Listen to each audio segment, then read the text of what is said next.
Hi dears, എന്തൊക്കെ എല്ലാവരുടെയും വിശേഷം? എല്ലാവരും സുഖമായിരിക്കുന്നോ? ഞാനിന്നിവിടെ ഒരു ഈവനിങ് സ്നാക്കിൻ്റെ റെസിപ്പി ആയിട്ടാണ് വന്നിട്ടുള്ളത് കേട്ടോ. നേന്ത്രപ്പഴവും അവിലും ഒക്കെ വെച്ചിട്ടുള്ള നല്ല ടേസ്റ്റി ആയിട്ടുള്ള ഒരു ഈവനിങ് സ്നാക്കിൻ്റെ റെസിപ്പിയാണ്. അപ്പോൾ നമുക്കതിന് എന്തൊക്കെയാണ് വേണ്ടത് നോക്കിയാലോ.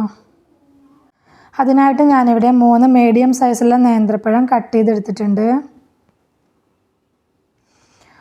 ആ ബൗളിന് ഒരു ബൗള് അവിലെടുത്തിട്ടുണ്ട്, 2 അച്ച് ശർക്കര, പിന്നെ കുറച്ച് തേങ്ങ, 2 ടീസ്പൂൺ അരിപ്പൊടി, പിന്നെ കുറച്ച് നട്ട്സ് ഞാൻ കട്ട് ചെയ്ത് വെച്ചിട്ടുണ്ട്, കുറച്ച് ബദാമും അണ്ടിപ്പരിപ്പാണ്, പിന്നെ കുറച്ച് ജീരകപ്പൊടി, ഏലക്കായപ്പൊടി, രണ്ടും 1/4 ടീസ്പൂൺ വീതം. ഇനി നമുക്കൊരു ബാറ്റർ തയ്യാറാക്കി എടുക്കണം. അതിന് വേണ്ടിയിട്ട് 1/2 കപ്പ് അരിപ്പൊടി, 1 കപ്പ് മൈദപ്പൊടി, ഉപ്പ്, മഞ്ഞൾപ്പൊടി, സോഡാപ്പൊടി, ഇത്രയും സാധനങ്ങൾ ഇട്ട് കൊടുക്കുക. എന്നിട്ട് ആവശ്യത്തിന് വെള്ളം ഒഴിച്ചിട്ട് നല്ലപോലെ ഇളക്കി യോജിപ്പിച്ചെടുക്കുക. നമ്മൾ പഴംപൊരിക്കൊക്കെ മാവ് തയ്യാറാക്കില്ലേ, ആ ഒരു പരുവത്തിലാണ് ഈ ബാറ്റർ കലക്കിയെടുക്കേണ്ടത്. കുറേശ്ശെ വെള്ളം ഒഴിച്ചിട്ട് കലക്കിയെടുക്കണം. ഞാനിതിപ്പോൾ നല്ലപോലെ കലക്കിയെടുത്തിട്ടുണ്ട്. ഇത് നമുക്ക് കുറച്ച് നേരം റെസ്റ്റ് ചെയ്യാനായിട്ട് മാറ്റി വയ്ക്കണം. ഇനി നമുക്ക് ഫില്ലിങ് റെഡിയാക്കാം. അതിനായിട്ടൊരു പാൻ അടുപ്പത്ത് വെച്ചിട്ടുണ്ട്. നമ്മൾ എടുത്ത് വെച്ചിട്ടുള്ള അവിലിട്ട് കൊടുക്കുക. അതൊന്ന് ജസ്റ്റ് വറുത്തെടുക്കണം, ഒന്ന് ക്രിസ്പാവുന്നത് വരെ. നല്ലപോലെ ഒന്ന് ചൂടായി കിട്ടിയാൽ മതി കേട്ടോ. നമ്മളതിനെ പിടിച്ച് നോക്കുമ്പോൾ അതിനെ പൊടിഞ്ഞ് വരുന്ന പരുവം, അത് അത്രയും മതി. നമുക്കിത് മാറ്റി വയ്ക്കാം. വേറൊരു പാനിൽ കുറച്ച് ബട്ടർ ഇട്ട് കൊടുത്തിട്ടുണ്ട്. നെയ്യ് വേണമെങ്കിൽ ഇട്ട് കൊടുക്കാം കേട്ടോ. ഞാനിവിടെ ബട്ടറാണ് ഉപയോഗിച്ചിട്ടുള്ളത്. ബട്ടർ ഇട്ട് കൊടുക്കൽ കഴിഞ്ഞാൽ ലോ ഫ്ലെയിമിലിടണില്ലെങ്കിൽ ബട്ടർ കരിഞ്ഞു പോവും. ബട്ടർ ഒന്ന് മെൽറ്റായി വരുമ്പോൾ എടുത്ത് വെച്ചിട്ടുള്ള നട്ട്സ് ഇട്ട് കൊടുക്കുക.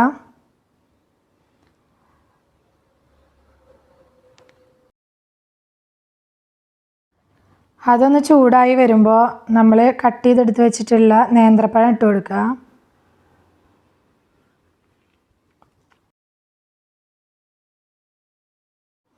നല്ലപോലെ ഇളക്കി യോജിപ്പിച്ചെടുക്കുക. മീഡിയം ടു ലോ ഫ്ലെയിമിലിട്ടിട്ട് വേണം കേട്ടോ ചെയ്യാൻ. നേന്ത്രപ്പഴം ഈ ബട്ടറിൽ കിടന്നിട്ട് നല്ലപോലെ വാടി വരണം.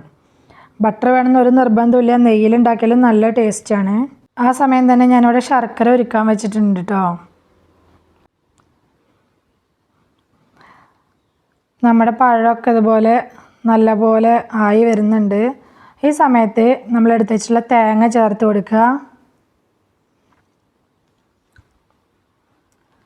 തേങ്ങ ചേർത്ത് കൊടുത്ത് നന്നായി ഇളക്കി യോജിപ്പിച്ചെടുക്കുക.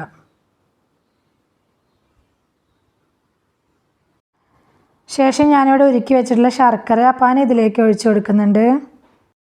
ശർക്കര പാനിയാക്കണം എന്നൊരു നിർബന്ധമില്ല കേട്ടോ. ശർക്കരപ്പൊടി ചേർത്ത് കൊടുക്കേണ്ടവർക്ക് അങ്ങനെ ചേർത്ത് കൊടുക്കുക. എനിക്കങ്ങനെ ചേർക്കാൻ താല്പര്യമില്ലാത്തതുകൊണ്ടാണ് ഞാനിങ്ങനെ ചേർത്ത് കൊടുത്തത്.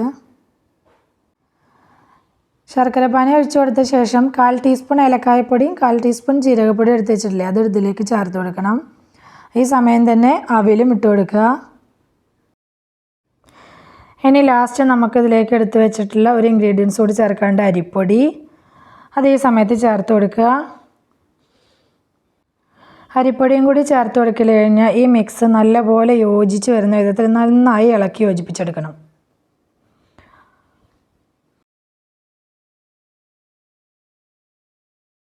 ഞാനിപ്പോൾ ഇത് നല്ലപോലെ ഇളക്കി യോജിപ്പിച്ചെടുത്തിട്ടുണ്ട്. നമ്മുടെ ഫില്ലിങ്സ് ഇവിടെ റെഡിയായി. ഇനി നമുക്കിത് ഇതുപോലെ ഒരു ബോൾസാക്കി എടുക്കണം. അത് നല്ലപോലെ ചൂടാറിനേക്കാൻ മുന്നേ നമുക്കിത് ബോൾസാക്കി എടുക്കണം കേട്ടോ. ഞാനിപ്പോൾ ഇത് മൊത്തം ഇതുപോലെ ബോൾസാക്കി എടുത്ത് വെച്ചിട്ടുണ്ട്. ഇനി നമുക്കിത് നമ്മൾ ഉണ്ടാക്കി വെച്ചിട്ടുള്ള ബാറ്ററിൽ മുക്കിയിട്ട് എണ്ണയിൽ ഫ്രൈ ചെയ്തെടുക്കണം. എണ്ണ ചൂടാവാൻ വെച്ചിട്ടുണ്ട്. ഓരോ ബോൾസും ഇതുപോലെ ബാറ്ററിൽ മുക്കിയിട്ട് എണ്ണയിലേക്ക് ഇട്ട് കൊടുത്തിട്ട് ഫ്രൈ ചെയ്തെടുക്കണം. പിന്നെ സബ്സ്ക്രൈബ് ചെയ്യാതെ കാണുന്ന നമ്മുടെ കൂട്ടുകാരുണ്ടെങ്കിൽ ഒന്ന് സബ്സ്ക്രൈബ് ചെയ്യണം കേട്ടോ. വീഡിയോ ഇഷ്ടമായാൽ ലൈക്ക് ചെയ്യാനും നിങ്ങളുടെ ഫ്രണ്ട്സിനും ഫാമിലിക്കും ഷെയർ ചെയ്ത് കൊടുക്കാനും മറക്കല്ലേ കേട്ടോ. ഞാനിവിടെ ആദ്യം ഒരു ബാച്ച് ഇതുപോലെ ഇട്ട് കൊടുത്തിട്ടുണ്ട്. അതൊരു ഗോൾഡൻ ബ്രൗൺ കളർ ആവുമ്പോൾ എണ്ണയിൽ നിന്ന് നമുക്ക് കോരി മാറ്റാം.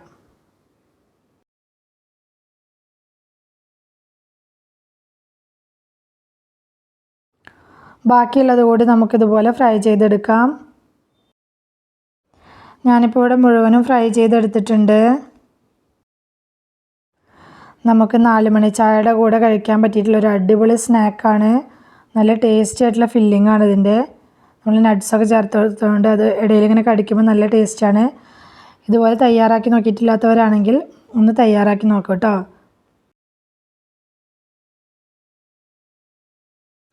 മധുരമുള്ള സ്നാക്സൊക്കെ ഇഷ്ടപ്പെടുന്ന എല്ലാവർക്കും ഇത് ഇഷ്ടമാവും. ട്രൈ ചെയ്ത് നോക്കണം കേട്ടോ. വീഡിയോ ഇഷ്ടമാവുകയാണെങ്കിൽ ലൈക്ക്, ഷെയർ, കമൻറ്റ് ചെയ്യാൻ മറക്കല്ലേ. സിമ്പിൾ ആൻഡ് ടേസ്റ്റി റെസിപ്പിയുമായി ഞാൻ വീണ്ടും വരാം. ബൈ.